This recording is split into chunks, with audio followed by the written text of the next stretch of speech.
আসসালামু আলাইকুম। তো মনটা খুবই খারাপ আসলে, দেখেন কি অবস্থা, দেখতে পাচ্ছেন দুইটা ডিম দুই জায়গায় পড়ে আছে। তো হুট করে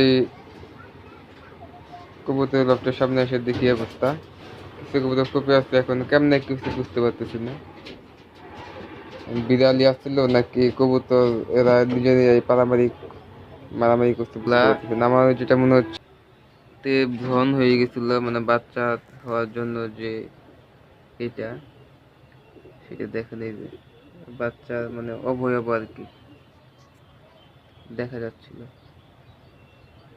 তো এই অবস্থায় কিন্তু আসলে দেখছেন বাচ্চার অবয়ব।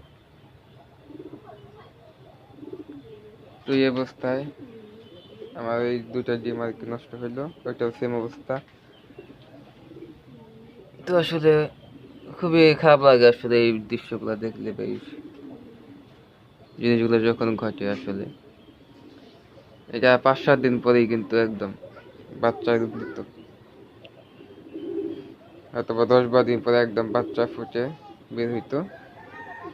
তো এই অবস্থা মানে এক নজর একটু এদিক সেদিক হইলেই কিন্তু আসলে কবুতরের এই বিভিন্ন ধরনের প্রবলেম সম্মুখীন হতে হয়।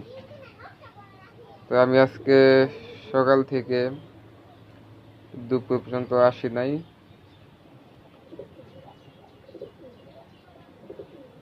তো হঠাৎ করে এখন দুপুরের পর এসে দেখি অবস্থা, তো খুবই মনটা একদম খারাপ হয়ে গেল।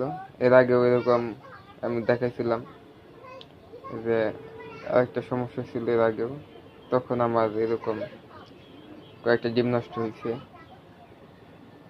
তো আসলে এইভাবে যদি কবুতর ডিম নষ্ট হয় তাহলে কিন্তু আসলে মনের মেজাজ ঠিক থাকে না। তো এখন আসলে মেজাজ খারাপ হলে কিছু করার নাই, কপালে থাকলে আর কি করার। তো এইটাই, যারা কবুতর পালন করেন সবাই খেয়াল রাখবেন, খেয়াল না রাখলে কিন্তু আমার মতো যেরকম কিন্তু অঘটন ঘটতে পারে। তো সবাই ভালো থাকবেন, সুস্থ থাকবেন। আসসালামু আলাইকুম।